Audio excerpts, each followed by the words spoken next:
Hello, everybody. This episode of the podcast is brought to you by all the kind and beautiful, just downright awesome people who donate to the show on a monthly basis through our Patreon page.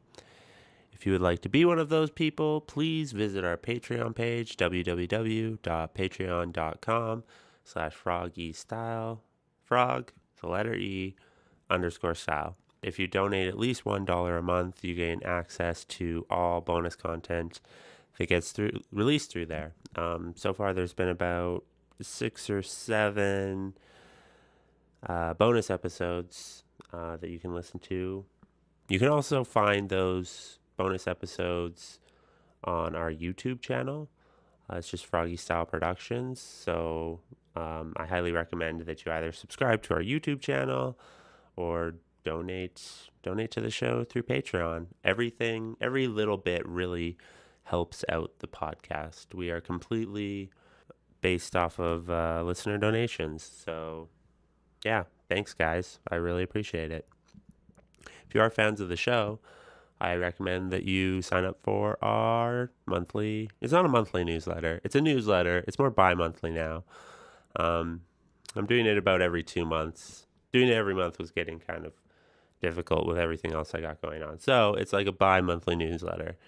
But you can find the sign-up sheet at fsproductions.ca. It's like the very first thing that you're going to see when you go to the website. All you do, type in your email, hit subscribe, and you are signed up for the newsletter. The newsletter includes things like upcoming shows, download links for music for previous month's guest, and you will be entered into a monthly draw for a cool prize pack. Prize pack includes things like cool CDs from local artists, t-shirts, toques, just merch in general from local artists and us here at Froggy Style Productions. The giveaway will still happen on a monthly basis, even though the newsletter is probably going to start coming out on a bi-monthly basis. So check out fsproductions.ca to sign up for the newsletter, and while you're there, just check out the website. It's where everything gets posted. So fsproductions.ca. Check it out. On this episode of Groove Talk, I am joined by Ann Taylor and also Shane. Ann Taylor is a local musician here, and she kind of hooked up with Shane, and they kind of formed a group. Their group is called Divided, and then they hooked up with some more people, and they have a kind of a collective that they call Plus. This was a really, really fun conversation. It was super positive. So if you're looking for a little dose of positivity, this is definitely the podcast for you. It was lots of fun talking to them. You get to find out all about Plus and Divided and what Ann Taylor is doing with her solo stuff as well. So yeah, lots of fun. At the end of the podcast, there is a preview of Ann Taylor's music. You can catch the song Sober at the end of the podcast. I highly recommend that you give it a listen. It's really awesome. And if you would like to find music from our guests today, I will have all of the relevant links in the episode notes. So check out those. But thanks for listening, everybody. And I hope you enjoy the show.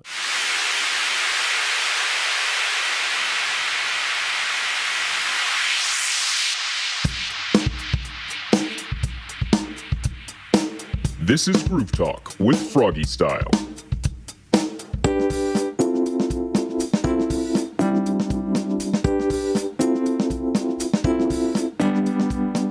Welcome to another episode of Groove Talk, everybody. On this week's episode, I'm joined by Ann and Shane. Hey. Hi. So I guess tell us a little bit about what you're doing musically and stuff like that, and how you got started with it and everything like that. I started writing music when I was like 14. It just became a really big part of my life because I think most 14-year-olds experience a lot of angst, and it became like a really good outlet for all of it.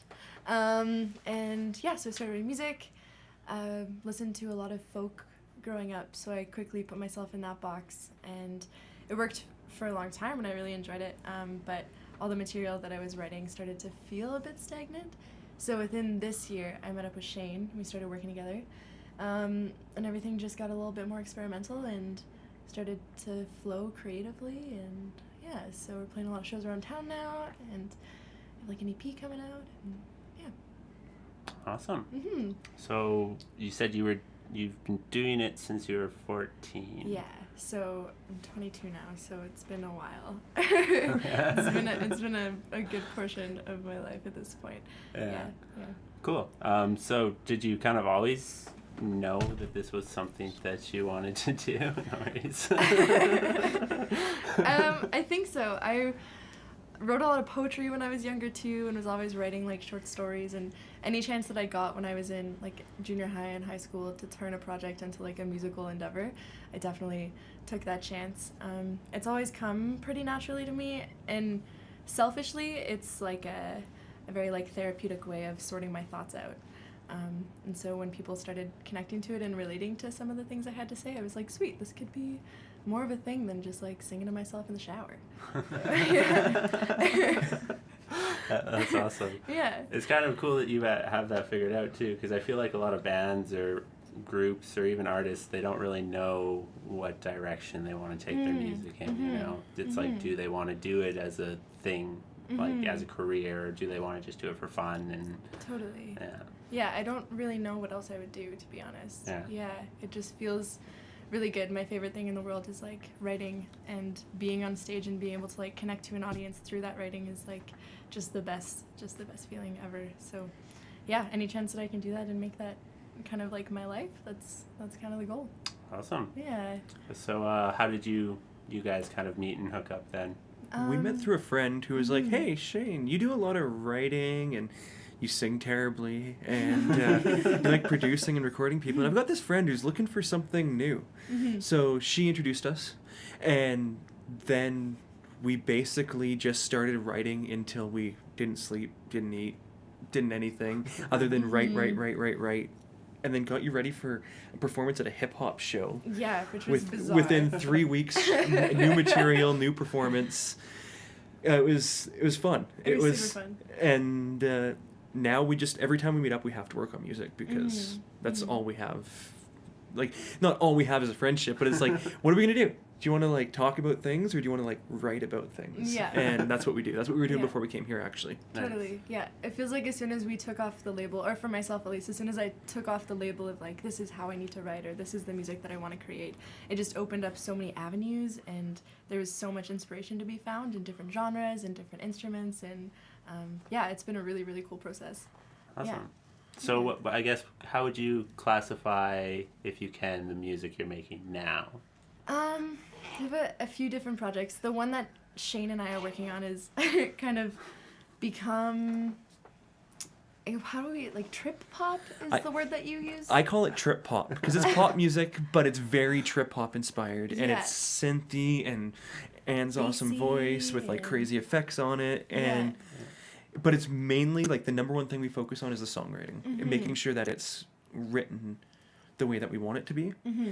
And then if it's not written where a song would just hold up with just a piano and a voice, it's usually not good enough. Like, you need to have that backbone. Otherwise, what are you building on? We sometimes will sit down with one song and like work on one word. And if it's not the right word, we'll spend like the rest of the night like trying to figure out words or shoot back and forth ideas or visualizations that we have of where we're trying to build an image of the song and like how we're gonna paint that for people that are listening to it. So Cool. So the songwriting process is very like collaborative then. It's not just like one person, coming with ideas and but we will almost like write like I like that, but can we change like the middle syllable? Not quite to that extent, because you can't change personas to preponus or whatever, but like basically every little thing. Yeah. Annie focuses on getting those vocal melodies because she's awesome at that, and I'm like, I like this like tone, and then the words are interwoven. Cool. But Annie's got a lot of other projects on the go as well. I do, yeah. So that's one portion of what I've been doing lately. Did we say the name of it? Oh, no. That's Divided. Yeah. Divided. Yeah. Okay. Cool. So kind of what happened was we met, and Shane works with Lyric, who you've had on the show. Yeah. And through Shane, Lyric and I kind of like worked on one song. And Shane was like, man, this needs a band. Like, all of your guys' stuff needs a band. It needs to be, like, a bit more hype than what you guys are doing right now. So we just formed a band, and we brought in a really awesome guitarist named Rome, and Jesse, who's our drummer, super badass metal drummer, who's somehow, like, found a way to play our weird genres of music. So, yeah, we just, like, through that kind of formed a bit of a collective called Plus. Yeah, and we all just, like, take turns fronting the band, and we adapt our genres based on who's leading the band and like what the songs require. And yeah, it's very much what does this song need as opposed to what do we want the song to be. So we'll just kind of like follow it into like what it leads us into, if you will. Yeah. Okay, cool. Yeah. That sounds really really neat, and I guess it kind of keeps things fresh. You know, you're never like pigeonholed into like what you specifically play or whatever. Totally. You know, it's super neat. Totally. It's fun. Because Yeah. boredom's a terrible disease. Yeah. I caught it twice. Oh man. So I guess how have things been going shows wise with that? I know you guys have been. It seems at least that you guys have been super busy. We Too busy. almost too busy. Yeah. We're kind of taking like a bit of a hiatus, or like that was the plan, because September was insane for all of us. We had a bunch of like Lyric Plus shows that we were playing, as well as I was doing my individual singer-songwriter shows, plus like the Ann Taylor Plus shows, and then we had a couple Divided shows. And so all in all, it was like 9 shows that we played in September, Wow. which felt like a lot. That's not including other people's solo shows as well. Like Yeah. it was almost disgustingly tiring. Yeah. Like it was great. You get so high off it, but then you also get emotionally drained the moment you get off, and you're sitting there on Monday being like, I loved Saturday. Yeah. Yeah. So we've been playing a lot of shows. We just put together a really cool event that happened at Hi-Fi called Bring the Beat Back. And our whole sole purpose was we really wanted to showcase the bands behind hip-hop artists and like try to bring it back to the roots of when like more hip-hop was collaborative and not just backing tracks and DJs. And we brought in K-Riz, who's just the Oh my god. I'm a killer. fanboy. so Yeah. good. So good. He came down from Edmonton. And 10-piece band. Oh. Oh, 9. Nine, I think? 9-piece band. 9. Just amazing. And 5 vocalists. Just, oh my god. I was like a schoolgirl. It was amazing. So we brought him on the show. He headlined, and then we had AYE and the Extraordinary Gentlemen. You've had him on here, haven't you? Yeah. Cool. Yeah. Yeah, so Great that show. was awesome, as well as Sincere. So all like hip hop artists with bands, which just made the night super hype and like super, I don't know what the word I'm looking for, just magical. Fantastic. It was awesome. I was like, every time I'd go out for a smoke, I'd be like, what are you doing here? Get in there. Because like this is hard to put together, and everyone that we brought in was just like, oh, I'm glad I'm here. Yeah. Actually, so speaking about K-Riz, what did we get to post today? Yeah, we have a show with Lyric in December. Lyric December Plus. 15th, Lyric Plus. And With K-Riz and Arlo Maverick in Edmonton and a bunch of other people with the Honor Roll Collective. We're like, Edward's like his little brother, not actually, but like musically. And they're bringing us up to do, they've got the Honor Roll Collective, just check them out. And they do their Honor Roll night in Edmonton. They're bringing us up to do a set in Edmonton on December 15th. Yeah, And we're super excited. Yeah. Like it's... Nice. Yeah, so things have been like pretty cool. It's been a bizarre year of just exploring sounds and music and weird parts of lyrics that I would have never put together, and yeah, it's been really fun, really cool. Cool. So like how has it been for you kind of maybe fitting into something that's more, say, hip hop compared to like what you were traditionally doing? Yeah. So I mentioned I like grew up listening to a lot of folk and like a lot of kind of pop stuff as well. Like John Mayer was my favorite artist for the longest time. I think he probably still is. I like madly in love with him. And listening to like classics like Jimi Hendrix was a big thing for me too. So I really enjoyed folk and blues. But also when I was a bit younger, I was part of a breakdance crew in Calgary. So for like a year of my life, I was like nonstop listening to like West Coast hip hop and like super in love with it. I never thought that I would be able to fit into a project like that. But it's been amazing. I love hip hop. And so it's really cool trying to like find a way as someone that maybe wasn't as immersed in hip hop as I could have been growing up to bring like folk elements or like weird melodies that maybe weren't meant to be hip hop melodies and like throw them at lyric and just like add them to the band, and it's been super cool. Well, and like a week after our first show, you got to go see and party in the green room with. Oh my god, coolest thing ever. Charlie Tuna. Oh my god. Oh, that's sweet. It was so cool. Yeah, so Lyric opened for him at Commonwealth, and I went to the show because I used to listen to Jurassic 5 when I was younger, and was so hype on the show. And then just like somehow like ended up in the green room, like hanging out with the band, being like, oh my god, I'm gonna tell my dad about this tomorrow. Like so stoked. Yeah, it was pretty cool. Yeah, I heard about it from both of them the next morning right away. They're like, man, I'm glad this isn't a video podcast. Do you find it like kind of weird, like hanging out with like people or hanging out backstage at all? Like, do you know what I mean? Yeah, totally. Yeah, I don't know if this is just a thing that's in a lot of people that people don't admit, but I have very much like a fangirl heart, and I don't know why. And it's mainly just musicians that I meet that I think it's because they're like kicking ass in the career that I really want to get involved in. So I'm like, dude, you're doing it, and like I want to do it someday. And so when I meet them, I just like turn into a blubbering idiot. I'm like, oh my god, I just love you so much. You're just so great.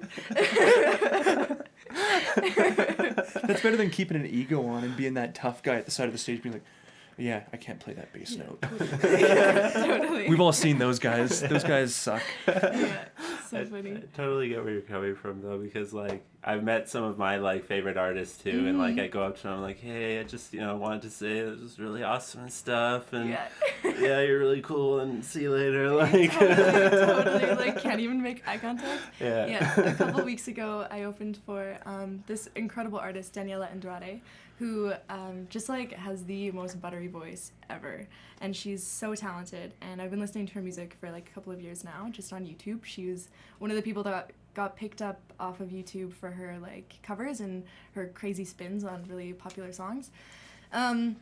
So I was asked to play the show, and I was like, oh my god, I can't believe this is happening. This is so crazy. I have to be so cool. I have to like keep my composure all night and be the coolest. And we were sitting in the green room before I went on for my set, and she was getting into her zone and like on her phone, like, doing whatever she was doing before the show. And my phone was dead, and I was like, I can't talk to this girl because I'm gonna say something stupid. And also she's getting in her zone, so I'm just gonna sit here on my like dead phone and pretend I'm busy. They sat there for like 10 minutes just being like, okay. You could have borrowed I'm mine. also doing things. Yeah. And then found like an old pay stub out of my purse and just started writing lyrics on it, because I was like, I need to look like I'm at least way cooler than I am right now. It was so funny. Well, when you got on stage that night, you were in the zone, so it worked. Whatever you were doing, you need to bring a dead phone to every show. Yeah. Too funny. But yeah. So I guess how does with the collective and everything, how does like booking shows kind of work? Does each member kind of just go out and see what they can get, or do you like kind of? We've been really lucky. Yes, that's a good way to describe it. We've had shows come to us individually, so like I've had some festivals contact me, like Veg Fest this year, which was super fun, contacted me asking if I would come play, and I was like, yeah, like I just actually put this band together, would you mind if the band came? And that was super cool. And then like Edward's had some shows where he's brought the band on that. The first show that we kind of reached out and played was the Hi-Fi show, and Rome took lead on that. He's for sure like the band dad. Yeah. He took lead. He handled all the there's always stupid stuff that comes up, and he handled it professionally and with a smile on his face. Where I might have gotten frustrated a few times. No, like everything went great, but there's always a stress level, and he just handles it. And so yeah, this month we got really lucky where like a bunch of shows came to us and we didn't have to do much approaching. But the way that we have kind of decided to go about it is we want to put together really unique lineups that is more of an experience. I don't want that to sound like really weird or like douchey, but I want you to talk. I want you to talk about the show, not just the band. At the yeah, end. totally. Yeah, we want to be able to put on these awesome shows that maybe people wouldn't think about, or have artists that you wouldn't think would work together on the same stage and like sharing that awesome moment together. Like that really cool night at Night Owl. Mm-hmm. They had 15 bands on 2 floors at Night Owl. It was amazing. And we felt both the acts were so on the opposite spectrums of everything. Yeah. You say you're friends with Crooked Spies. They were doing that, weren't they? Yeah. They're that awesome. Yeah, that was So such a good. fantastic It was night. so fun. We actually, Anne played first pretty much, second, and then with Edward, we played last. So we got to play both sets, Both but stages, which 4.5 was cool. hours apart from each other. It was exhausting, but great. It was Yeah. an awesome night. That's awesome. Yeah. It's really cool. It seems like Calgary's really good for that, like combining just bands from different genres, you know what I mean? Like you can go, you'll see like a punk band will be opening, and then it'll be like straight up rock, and then like a metal band randomly, and then hip hop, and it's like, what's even going on? Yeah. And if they do the meld right, Yeah. it's something special that you can't get from one genre. Like from like, no, totally. I get bored. Yeah. Like, Totally. Yeah, I played a show, it's probably like a year and a half ago. This band called Greystone Gardens. I don't know if you've heard of them. They're like a punk You grungy told me about band. them. Yeah, and we met through, I was working at a dinner theater called Jubilations, and they really liked my singer-songwriter stuff, and so they're like, hey, we have this show, do you mind opening for us? And I was like, what, really? This is gonna be so strange. And so I went and I opened for them on one show, and they're like, we absolutely love you, you're just amazing, we have this other show that you should come open for. So I played Distortion and opened for like 3 metal bands, 3 like punk rock metal bands with my little acoustic guitar, and had a friend come with a banjo. And it was so weird, but it ended up working pretty okay. Like someone was happy. We don't know who, but someone was happy. did you mosh after? Pretty hard, yeah. Good. It was Okay, great. good. Yeah. I can't even mosh anymore. I'm too old for that. Like, I do senior sitting. I tried. I don't know, like 3 or 4 years ago. I like went into the mosh pit. I was like, yeah, I haven't done this in a while. And got super pumped for it. I went in for like maybe 5 minutes, and I came out and I was like, my chest was just heaving. I'm like, holy crap, I'm Totally. out of shape. Pick up with, like random bruises, and you're like, oh man, it's so funny. So I guess kind of being a collective of more solo artists, at least I'm assuming most of you guys are solo artists. Have you found it cool kind of having that like support from one another, so like you don't have to do much everything so. yourself, you Oh know my what I gosh. mean? Yeah. Yeah. It's really cool because this collective, maybe I'm speaking too soon, but like I love everyone that is part of this collective right now, like as individual people, as artists, like everyone, we've come together and formed really cool friendships. We've outside of developed a it. family out of it. Yeah. Like, pretty much every time we say goodbye to each other, it's like, I love "Goodbye, you. I love you. I love you. Like, Yeah. after that hi-fi show, yelling out to Edward, and he's more conservative with his emotions a bunch, and Annie's just like, Rome, I love you. Edward, I love you. And they they love her, but they're like, oh man, Danny. Annie, can you hear me? I love you. Yeah. It's so funny. It's really cool, and we all make a point of trying to go to each other's solo shows as well, because it's about not just like supporting each other in the music scene, but just supporting the scene in general. And we don't want to be a collective that's really stuck with just each other. We want to be able to like go out and support everything that's happening in Calgary musically, because it's on the rise right now, and it's really cool to be part of it. Yeah, keep the ego at the door. Like, Yeah. go out Seriously. there. If you're at a show, support, or go home. Like, you see lots of bands that come and play, and they'll sit in, especially from out of town. I get it, they're tired, they're touring, but they won't watch any of the openers, and then they'll like, and that's a rule that we have, like, not just about supporting each other, but supporting, like, if we're at the show, check it out. When you like it, let them know, because it helps them play better. Yeah. Totally. It helps everything go better. Everybody feels good about it. So it's like not just the support internally. We want to support externally. Yeah. Actually, I think I might have said this on the last podcast that we did, but like the worst form of criticism you can get is just like indifference. You know what I mean? If Yes, somebody, if somebody approaches you with negative criticism or positive criticism, at least you know they were listening. Totally. Absolutely. But if you just get Totally. silence, it's just like, is anybody listening? Does anybody Yeah, care? absolutely. Like, yeah. I'd rather somebody hate me than no one love me. Exactly. Yeah. Or just think that nobody's listening. That's like, I feel like that's the worst, especially for me, and just, I don't know. I get that. I Yeah. super resonate hard with that, for sure. Yeah. Yeah. But I definitely agree with you guys. I feel like the Calgary music scene is on the up, and a lot of bands I found are like, they have that kind of exact mentality. It's like, you're at the show, just support each other, check your ego at the door. Like, there's Totally. no, like, maybe none of us will be rock stars, you know? We're all doing this because we love it. Yeah. So sure, let's for just sure. support each other, you know?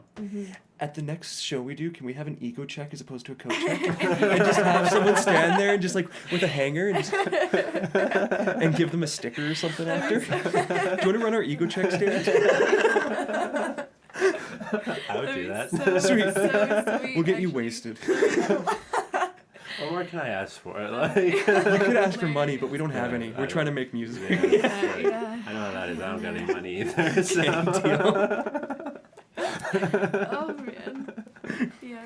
No, it's been cool. I think the coolest show I think we played so far as a band, at least what I have thought, was the Night Owl show. We did the Midsummer's Fest, and because there were so many bands there, and because everyone was just so hype and so stoked at how many bands there were, people were coming up to everyone afterwards and like hugging you, people just being like, yo, great set, that was amazing, you guys are so good, like, let's get a photo, what's your Instagram, blah blah blah blah blah.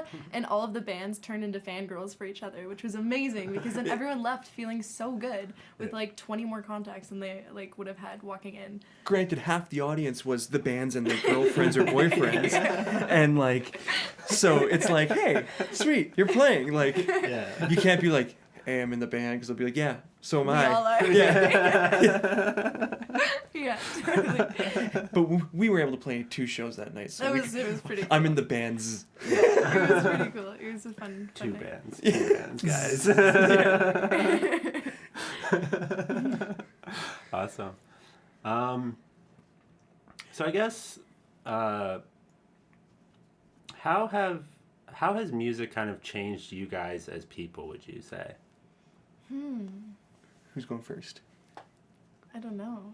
I don't think I was ever like shy when I was growing up. I was pretty expressive about like my emotions and stuff, but I definitely had a lot of guards up around me when I was younger, and I probably still do, let's be honest.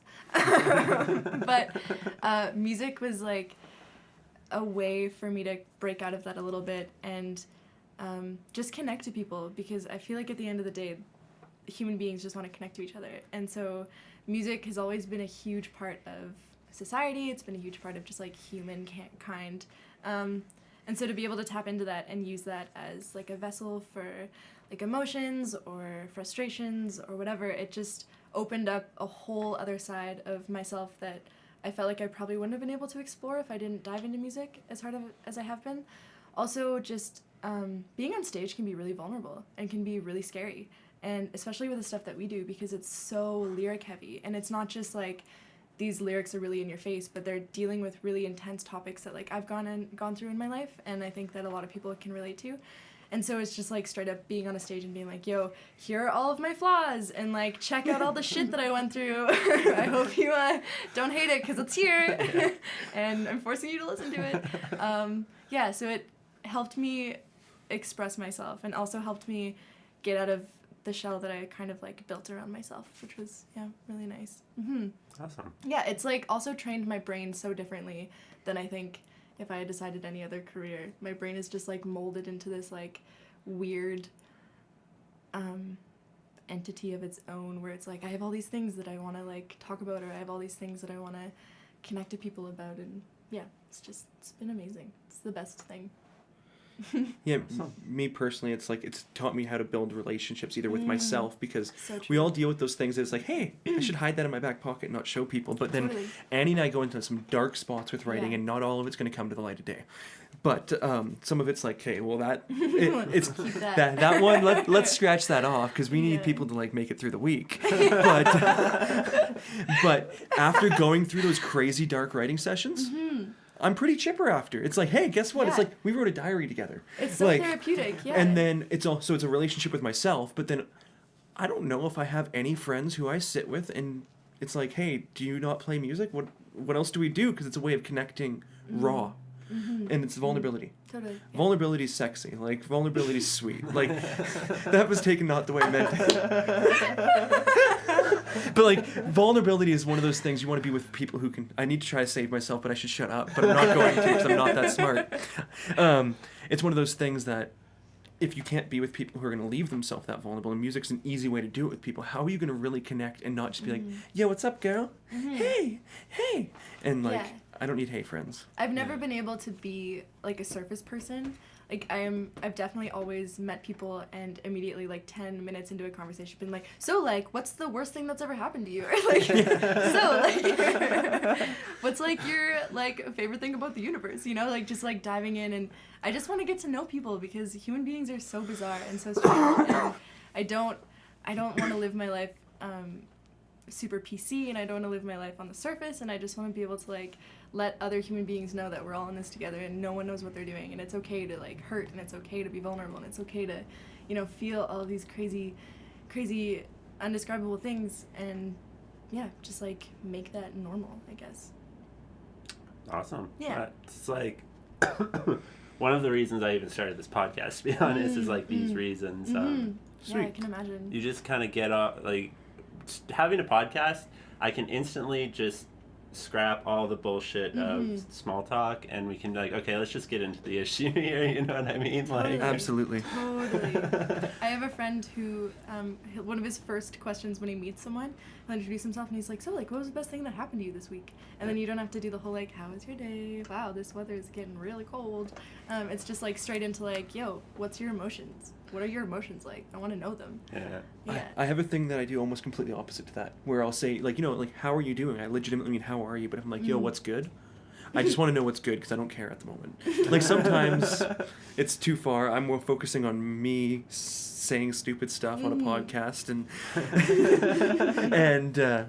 but, like, sometimes it's like, what's good? Which is the opposite, but... Yeah. I think it's important, too, to recognize that, like, not everything has to be, like, a crazy, deep, philosophical conversation, you know? Definitely. That can be a bit much, especially when it comes to writing music, too. I've definitely sat down and written so many things that are maybe a bit much, and then recognize that not everyone wants to be slapped in the face every time they listen to my music, so like, here's something that can, like, give you a soft hug. Yeah. A balance is definitely nice. Yeah, definitely. I think that's the key, too, is finding that balance and, like, walking that line. Totally. You know, not going too far to one side or the other, and yeah. I feel you. Because sometimes, you don't want to have a conversation personally. You're just like, I just want to get through this interaction, like, with like us not hating each other at the end. That's good for me. I should think about that next time I go through a drive-through. I always like talk way too much to the person bringing me my coffee, and they're like, "Dude, I got 20 cars behind you." Oh, man. But I mean, if you really want to like see somebody squirm a little bit when somebody asks you like, hey, how's it going? Say, you know what? It's been a terrible week. Like, people don't know how to deal with that. That can sometimes be nice, though. Like, Oh, I'd rather if someone is going through something, and I'm like, yo, man, how's it going? What's going on? If they're like, actually, it's been kind of shitty. Like, do you have a minute? Like, that's way better to be than just like, I'm fine, and then not have that interaction. Hey, Cody, how's it going? Really, really good, actually. Oh, that really ruins this joke. Yeah. I wish I wasn't doing well so I could help you out here. I wish I was sad. Yeah, I wish I was sad, man. Oh, too funny.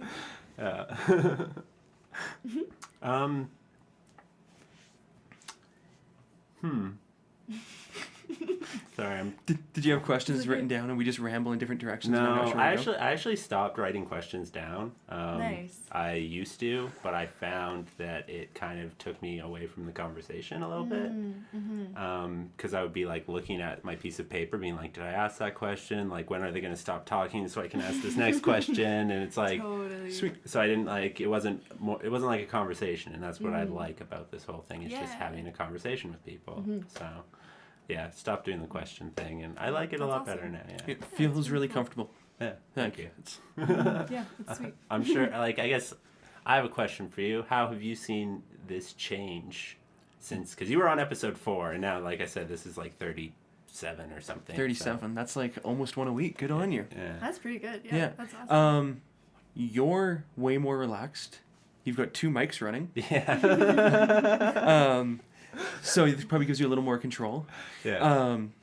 We're in a different room, but you're still the same guy. It's pretty relaxed. It was pretty relaxed the first time, but I was more hyped on caffeine than I am now, so I was talking twice as fast Nice. with less silence. Nice. Yeah. Cool. Yeah. Because I mean, even you know, I feel like creative outlets like this or like anything teach you things about life and about who you are as a person and stuff like that. And I think it's really important to have these things. Yeah. So I guess what advice would you give to somebody who's kind of maybe a little bit aimless right now, who's kind of looking for their passion, but they just like can't find it? What do you wake up thinking about, and is it the same thing you fall asleep thinking about? That's a good And way to put it. my attitude with life is passion or piss off. Because if you're not passionate, there's only so much oxygen. Figure something to be passionate about, because the trees can't make it fast enough. That too. Also, Annie's I more would positive say, than me. I would say, like, don't limit yourself. Like, there's so many people in this world, and there's so many ways to feel like there's a lot against you, you know, and choosing something that maybe you didn't think that you could do, like, whether it's creative or not, whether like you wake up one morning and you're like, damn, man, I want to be an accountant, but I've never been an accountant before, so I can't. Like, that's a limit right away. And you're setting yourself up for like failure because you already made that decision that you can't do it. And I think that because there's so much to do in this world and because there's so many random things to explore, by just allowing yourself to fail and just allowing yourself to put yourself up against that failure and learning from it is so important. Oh my gosh, yeah, so important. Like, I have always wanted to rap. That is a thing that I've always wanted to do, which might sound ridiculous, but we wrote like a little bit of a rap. A little 4 or 8 bar rap that we actually did at the Fozzie Fest show. Yeah. And we wrote it the night before, and we added it in, and it was... It failed, big time. It failed. But it's better to fail at home. That's one thing. Like, I flirt with failure, but I usually flirt with it at home. But yeah, but it was still awesome, and it's like definitely opened up a new avenue for me to explore because I was willing to like jump in and fail.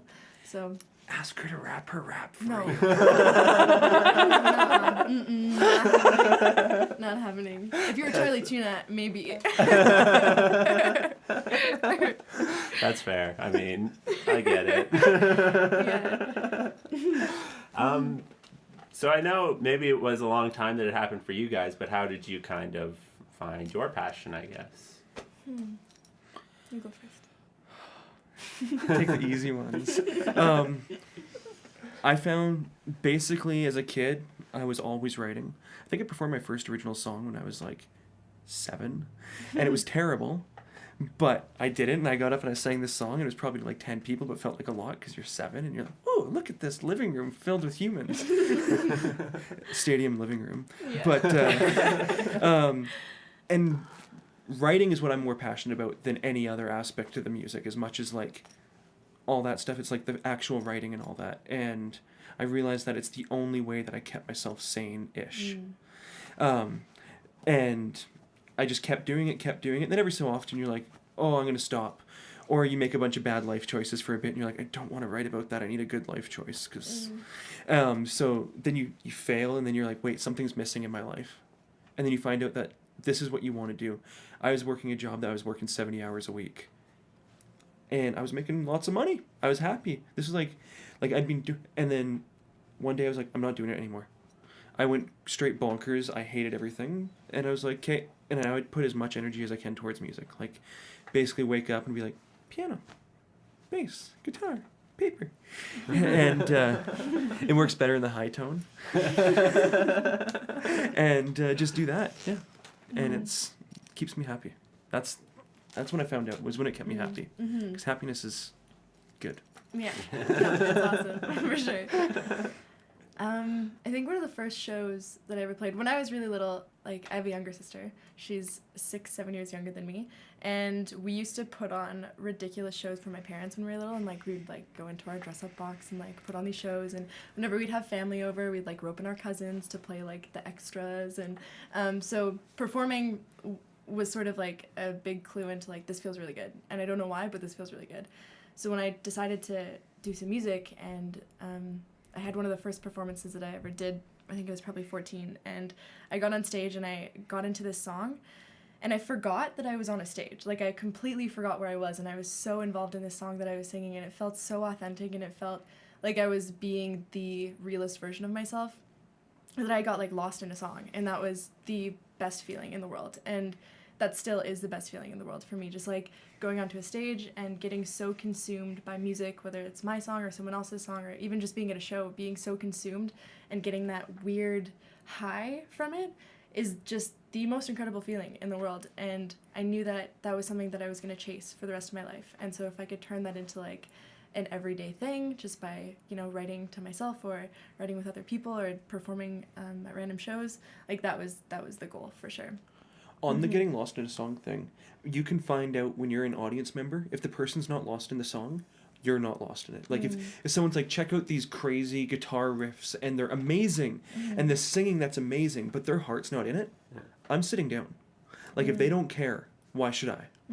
Yeah, like it's the people who can convey their emotions through music are the best musicians, I find. You know, it doesn't matter how technical you are, how technical the song is. It can be the most simple 3 chords with just like, but if you're putting your heart into that, that reaches people, I feel, a lot more than, like I said, if you're just like, you know, meedling away or whatever. Like, yeah, totally. Yeah. You may catch someone's attention quicker, but you won't keep it. Yeah, definitely. Like, and yeah, it's like, that's why I kind of have like, I don't have an issue with metal music. I used to really like metal music. I used to really be into it, but I gravitated away from it because, I don't know, like I said, you find those songs with just one dude and his guitar or somebody in that, like, just... I've said the same thing. Yeah. Like, amazing musicians. Yeah, they're like, metal musicians are some of the best musicians. Great writing, Technical musicians that I have ever seen or experienced or whatever, but it's missing something, I feel. Vulnerability. Yeah. Yes. Yeah. Although, please don't send me hate emails. send me hate stuff on Facebook. I don't check it anymore. Don't actually. Even if now I'll have to check it in a few weeks to see if anyone hates me.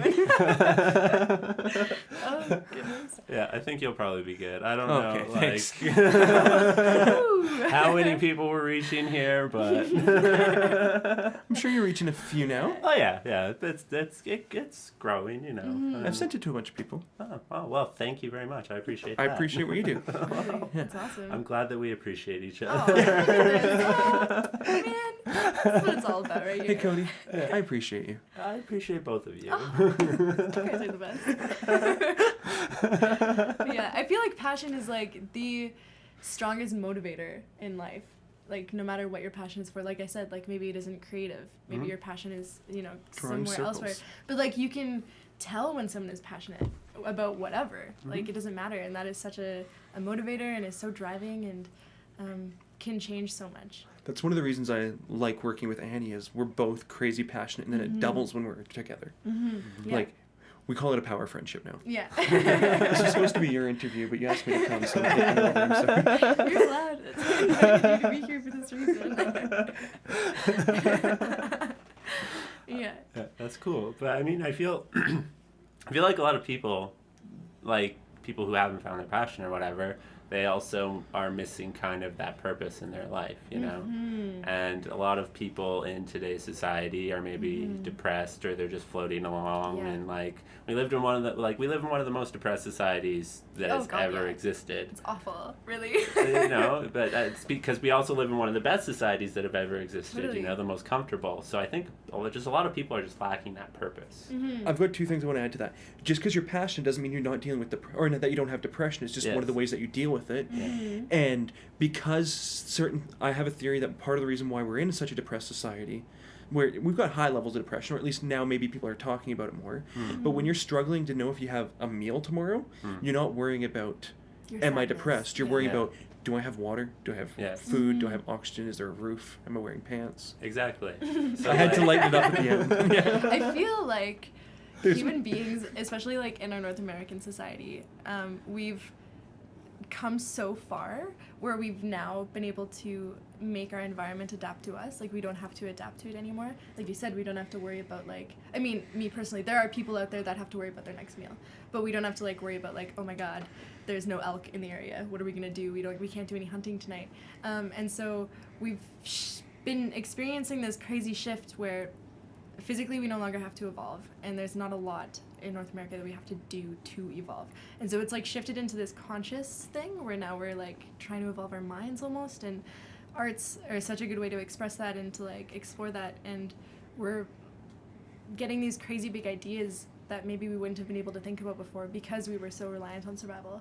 So we've like leveled up, I feel. Yeah. But because we have so much more brain space, there's so much more nooks and crannies for like that sadness or depression or lack of purpose to grow, you know? Yeah.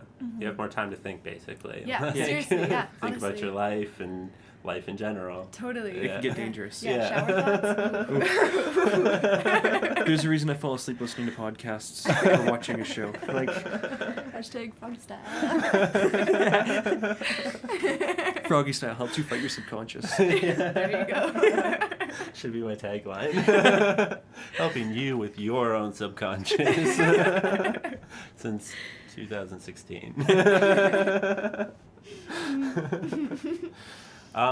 I think also a large part of that, though, too, is we lack community. So much. Like, yeah. we live in one of the most connected societies that has ever existed. We can find out what's going on in Japan from our computers or anywhere around the world. And we're so connected, but not, like, on a personal level. It's weird. Yeah, Do you it know is what I really mean? weird. It's so weird. Yeah. I think, I mean, relationships are hard. Yes. And they've always been hard because we've always been human beings. But we live in a world now where technology has made everything pretty instant, and like gratification is so easy to find anywhere.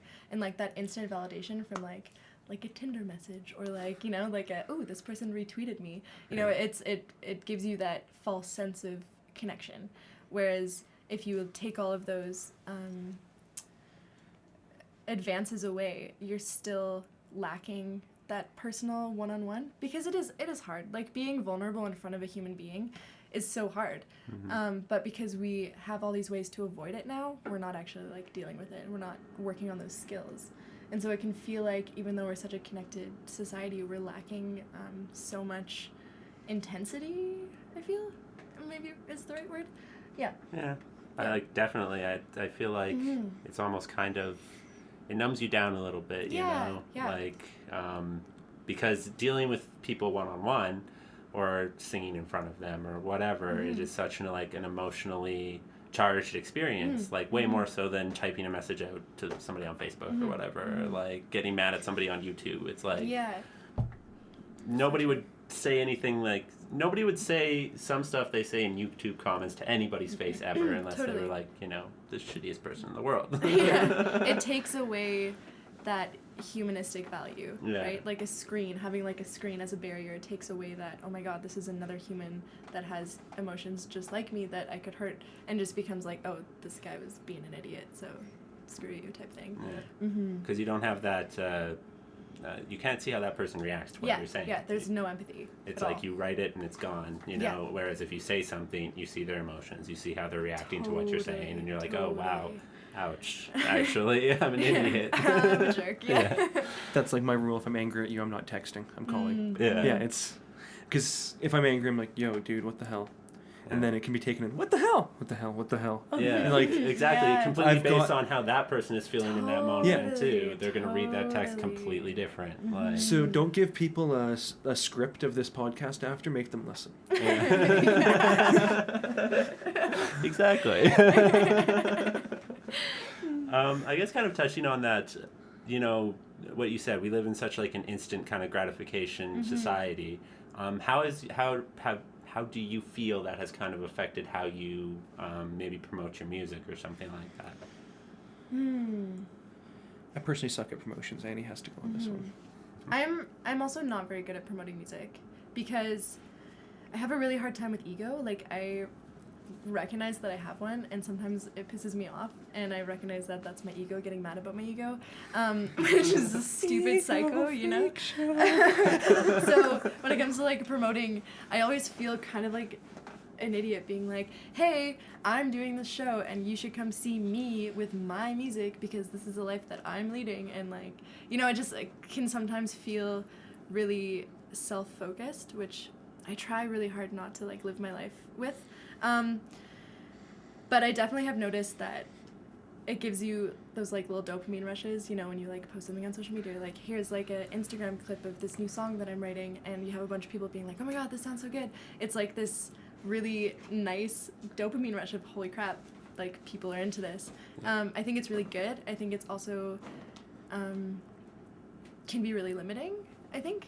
Yeah, I also recently tried a bit of an experiment with social media, changing my voice from, hey, I'm doing this thing and it'd be really cool if you came, to like, hey, I'm doing this thing and you're gonna want to be there because it's gonna be awesome. So like assuming that people want to come out to shows. Yeah. And you're just tricking people into thinking that like you're worth to do that. And so like I've gotten so much of a response on social media just by using this like, hey, you're missing out if you're not there, and people are like, oh my god, I was missing out, I'm definitely going to be at the next one, as opposed to asking someone to like be part of it, which sounds so brutal. Like it's so manipulative, honestly. Okay, I know what you're saying, but also as you change your voice in that way, think of the shows that you switched to.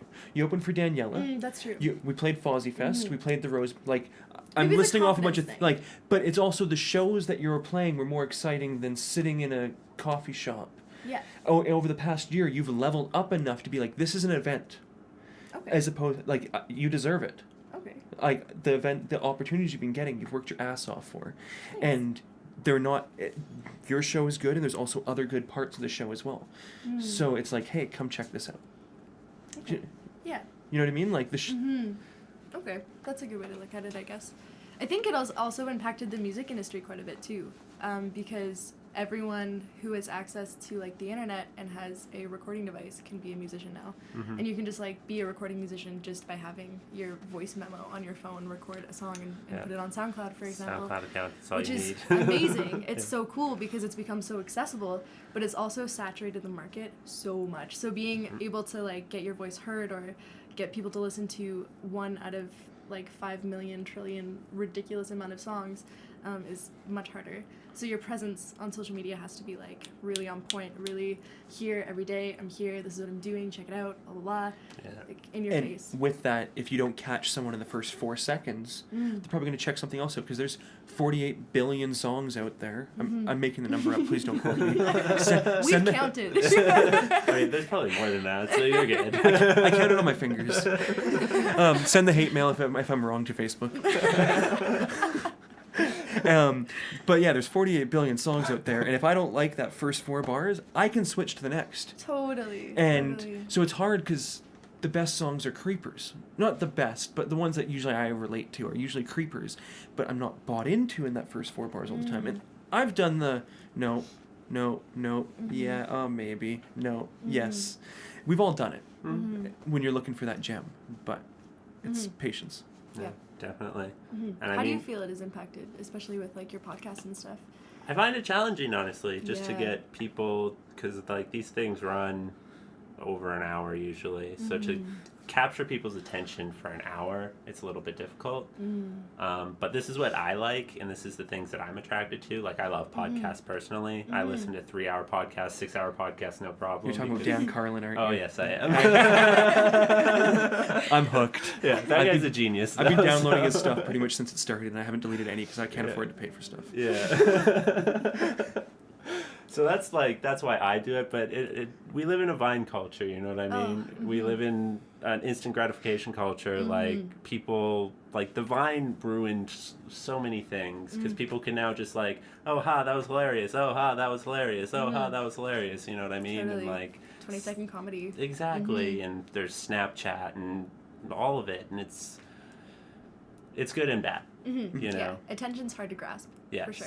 Yeah. It is. But more so than ever, I think. Once you grasp that attention, you have those people most of the time, because like it is so hard to find good stuff. I think that's where like we mentioned before, like authenticity comes into play. If I listen to something that I know is going to be like someone bearing their soul, I'm going to listen to it because it's like captured me, it's brought me in, and it's something that I can relate to no matter what the topic is. And so it comes down to like, I'm doing this because I want to do this because it makes me feel good based off of, you know, what I'm doing, versus I'm doing this because I know you're going to like it. And there's like a bit of disconnect there. Yeah. Totally fair. Yeah, I think authenticity is really important in today's society because we don't see a lot of it. Because there are a lot of people out there, and there's a lot of big name acts and stuff that are completely just marketing themselves, you know. They're just trying to do stuff that they think is going to be popular, that they think that people are going to like. And I'm not saying that that's bad. They've obviously found something that works for them, and people do like it, and that's cool, but, you know, not for me. It's also artists trying to eat off what they love to do, even if it's not the way they love to do it. So I don't hate on, like, selling out is bullshit. Like, it's no, I'm not saying like, oh, bullshit, like, as selling out as a phrase. No, it's someone trying to make a living off a craft they've worked on their whole life, and good for them, they're making a living. Yeah, for like, sure. It's 10 years ago I would have said selling out is bullshit. Yeah. You know, like, that wouldn't have read properly over text. But now it's like, no, I get it. Like, someone's trying to not swing a sledgehammer, not be an accountant or whatever, and they're doing what they can with the skills they were given. It's a tough market. It's it's a tough industry for sure. Arts in general, because it's still seen as not one of the basic needs of like humans in Canada. Canada, for the most part, like, it's still seen as kind of like, okay, this is more of a luxury item, and so like, if you have $20, are you gonna go see your favorite band play, or are you gonna like buy groceries for the week? You know, there's like still that kind of disconnect, which is super fair. Yeah. You should buy groceries for the week. Yeah. And make them a sandwich for guest list spot if they'll let you. I'll eat ramen noodles to see my favorite band play. Right? I lived off ramen noodles for a week to buy a synth. Yeah, like, I mean, it's, the amount of music festivals I went to this summer, I shouldn't have, and like, I definitely suffered for it, but would I have done it different? Hell no. Yeah, which is good. See? Absolutely, yeah, because you went to a bunch. I see you got the Shambhala crew sticker here, so you were helping out with that? Nice. Yeah, Sweet. not this year, but last year. So So, you get involved, and like, it's more fun to be involved with something too, isn't it? Oh, yeah. So people get involved with the festivals and shows you like, volunteer, help out, and be like, hey, then more will happen, less stress on the people doing it. So Less ramen noodles. Less ramen noodles. Yeah. It just bolsters the community. You know? Absolutely, yeah. And again, I think it's about creating a community that is what we're missing. Yeah, it's so easy to forget that the people around you are just people. Yeah. Like, it's so easy to forget that. Well, talking about building community, maybe you should put together a Froggy-style show where you get the bands you've had on to do a show. Now I put it on the podcast, and there's pressure, and you can see who's interested. That would be sweet, actually. Yeah, I pressure people up in it. That's what, but you need those people too. You need people who are like going to push you and push you out of your boundaries, because you want to do stuff that is hard, because if you just do stuff that is familiar and safe, you're never going to grow as a person. Totally.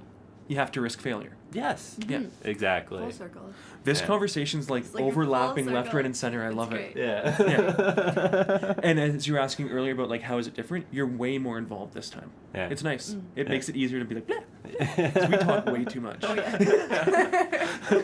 Yeah, I mean, like, honestly, this podcast has taught me how to have conversations with people. That's really cool. Sweet. Like, I used to come from I used to be, like, really socially anxious, and I still am socially anxious, honestly.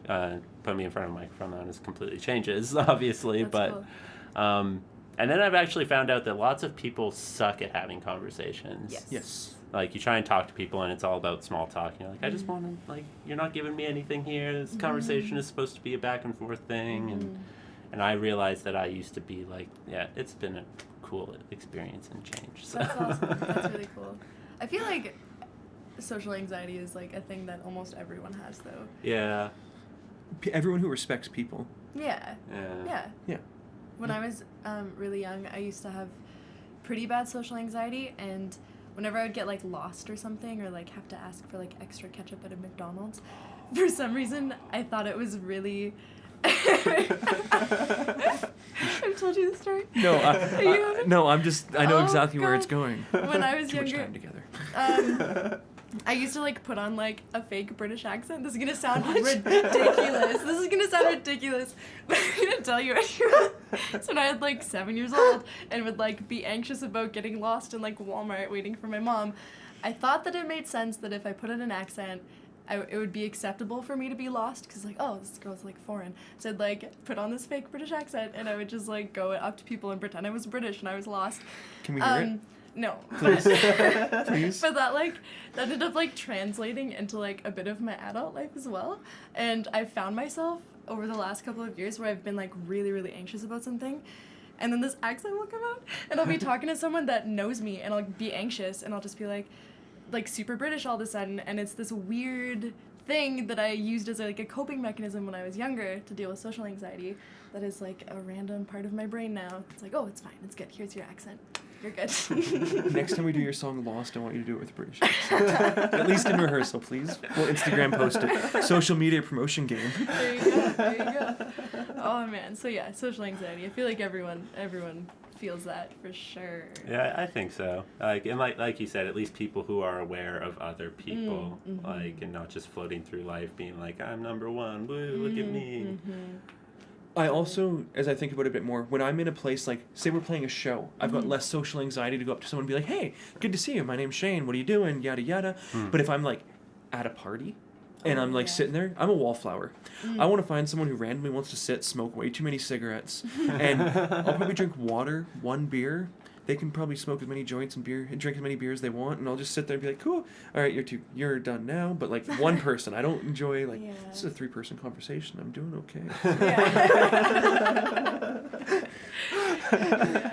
No, I feel you. Yeah, I definitely remember going to parties and like not knowing anybody there except the person who brought me to the party, and like them passing out early and being like, oh God, this is like my worst nightmare right now. Yeah. Sit on your dead phone, sit on your dead phone, just right on your pay stub. I'm so important with my dead phone.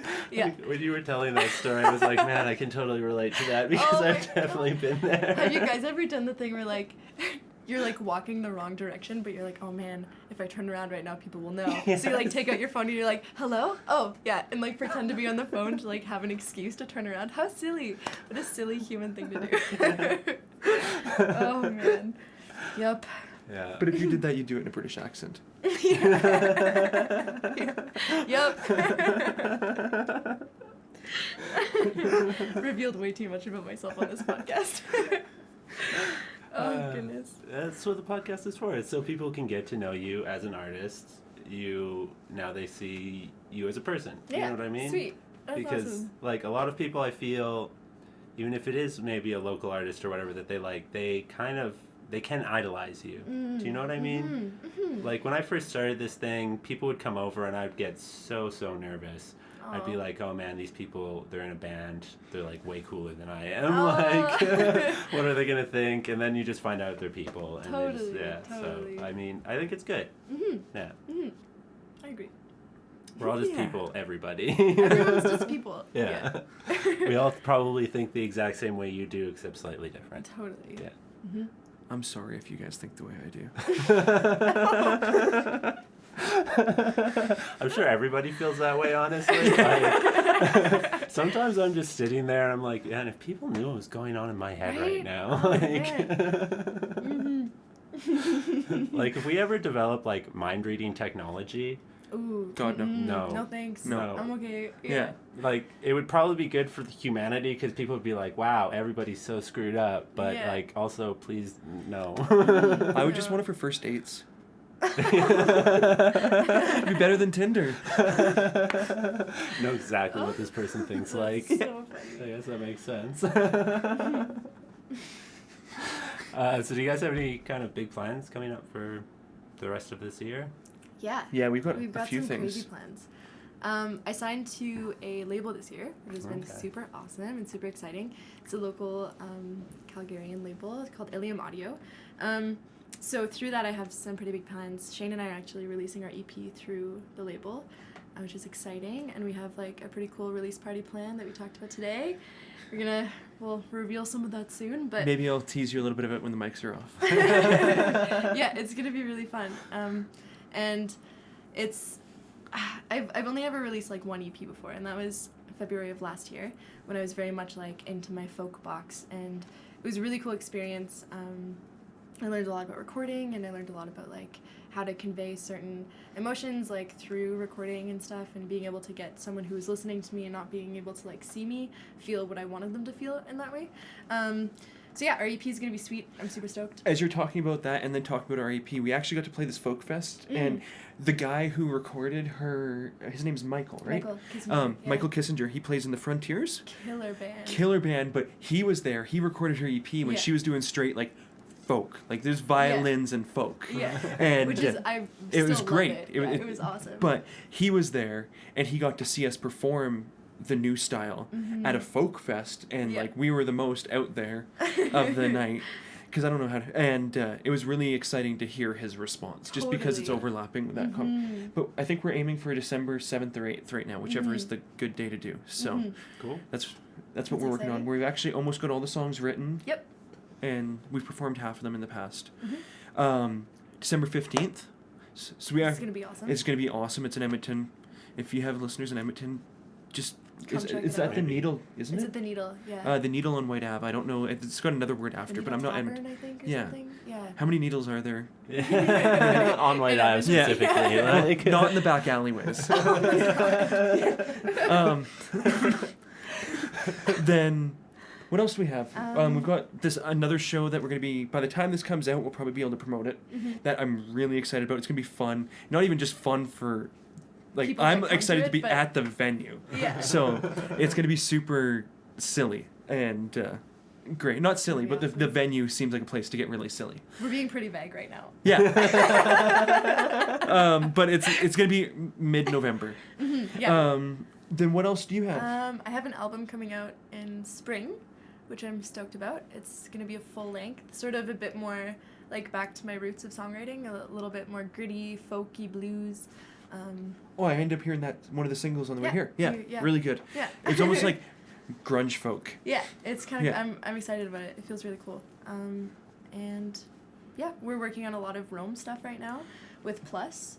We've been putting together some so much fun. sweet stuff with Rome. So Rome, almost How'd you describe him? disco-y soul. Yeah. Oh, it's going to be awesome.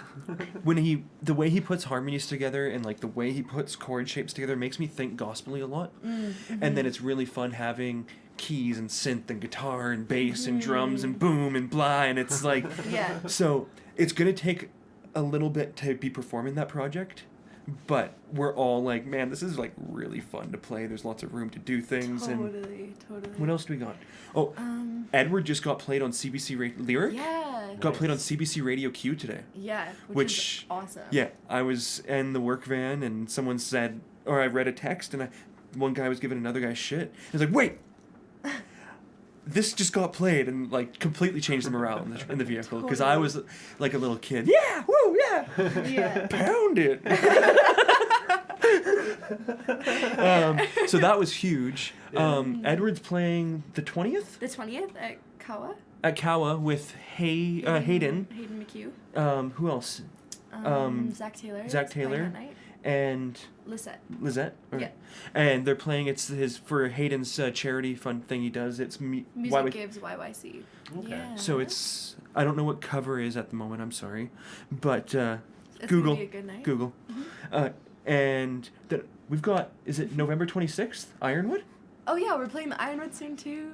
As a hip hop fan, we're playing the Ironwood, which is really weird. I thought if we played it would be with Ann Taylor plus. Yeah. But it's gonna be really fun. Yeah, that's one of the great rooms in town, so that's exciting. What else? We're trying, like I said, we're trying to take a bit of a hiatus because I think we're all pretty exhausted still from September, but We also want to we're record all as a really band. passionate. So whenever things come to us, even if we should maybe say no, we all have a really hard time being like, oh, let's just hold back and just chill. We're just like, no, let's do it. Like everything is so great. We got this. Yeah. So. One weekend we had 4 shows. Yeah. Yeah, that's too many. I was an asshole on Monday. Yeah. So some stuff. It's good. Yeah. I feel like that's almost the trap of passionate people, though. Like, you're like, sweet, everything's going good, and then it starts happening. You're like, okay, this is a little much. Oh God, and then you're like, okay, maybe I need to just rework this a little bit. Totally. Yeah, but we're excited. It's been a really cool year. Yeah, it's been awesome. Yeah. Mm-hmm. We got a really good start as a band where there's this guy, Chris Merrick, he runs One Big Jam. If you like music, play music, if you hate music, you should go there because it'll change your mind. Yeah. He runs this event, and it's normally at Festival Hall, and it's awesome. It's basically like a jam on a stage with, I think last time there was 150 people there, and they had a drum line come in, and then a band start improvising with a drum line. 15 awesome. drummers, a Brazilian drum line. Wow. They bring up random people throughout the night. It's open mics kind of thing where you improvise on top. And we got to debut our band at this show, which just made us be like, whoa, Super like look at what stoked. this, I had never been to One Yeah. Big Jam before, and now I'm like, if Chris Merrick's doing a thing, like I'm hopping on that show because that's Yeah. exciting. He's someone to like keep an eye out for too. He's so talented. Yeah. Yeah, it's but that was a great push, and then we just, because of that, there's so many people that go to that thing. But seriously, if you just go to One Big Jam, Yeah, really good networking, really good way to train your brain to think differently about music, because it opens up the idea of like improvising and just jamming and listening and adding things where you should add them as opposed to just like wanting to add them, you know, like really like allowing the song become the song as opposed to taking full control, because there's so many musicians on stage, no one can solo like at the same time. Everyone has to like wait and listen and find where they fit and find the pockets. but Chris plays like improv conductor. Yeah, which is sick. So what I was telling him before the last show is if you didn't go to One Big Jam, you fucked up. Are we allowed to swear? We've been swearing a lot. Oh yeah. It's Okay. it's the internet. Yeah. We're not on Treehouse Radio. It's funny though, like every band is concerned about that though. Really? Like it'll slip out. They're like, "Are we allowed to swear on this?" I'm Yeah, like, "Oh yeah, I no, forgot- don't, yeah, I don't worry didn't about even it." think about it. No, if like someone has to pay me to not be able to swear because like I'm vulgar. That's fair. Yeah, I'm holding That's very back. fair. And I mean, honestly, if you weren't able to, I would just go through and bleep it out anyway because There you it's the whole emotion thing. Could you do know, like there's a cool? Oh, could you do like a cool effect, not just a bleep if you did it? Yeah, I do a frog sound actually. Oh, Can you frog sound this out for me?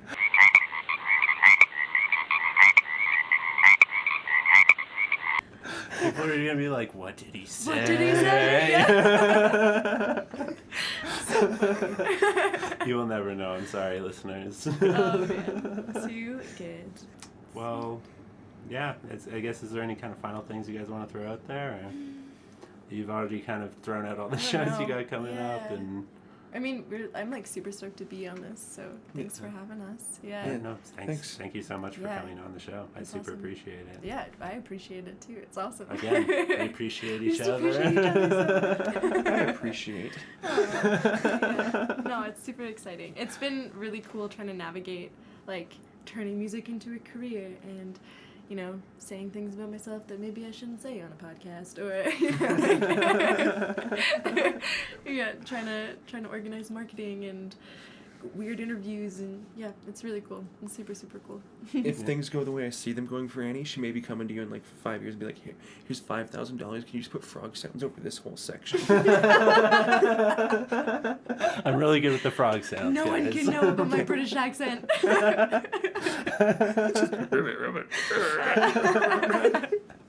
I always like give a disclaimer to bands, like, because sometimes people will be like a little bit worried about what they say on the podcast. I'm like, you have to tell me what you don't want on there, because I think this is all super fun and gold. So Yeah, like, totally. Yeah. I don't My- have an image to keep up. So Yeah. My attitude is we said it in front of a mic and we knew you were recording, so. Yeah, that's how I feel about it too. Yeah. Cool. Well, thank you very much for being on the podcast, guys. Thanks for having us. Phase me out in this field of roses. You keep me safe in this comatose. Forget my name with another dose of serotonin flowing through your veins. I feel so cold with your arms around me. Your gravity's weighing me down.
If you liked this episode of the podcast, why not leave a review?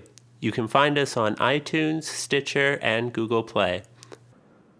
For up-to-date information on the podcast, follow us on Facebook and Twitter. You can find us at Froggy Style Productions. That's Frog, the letter E, Style Productions.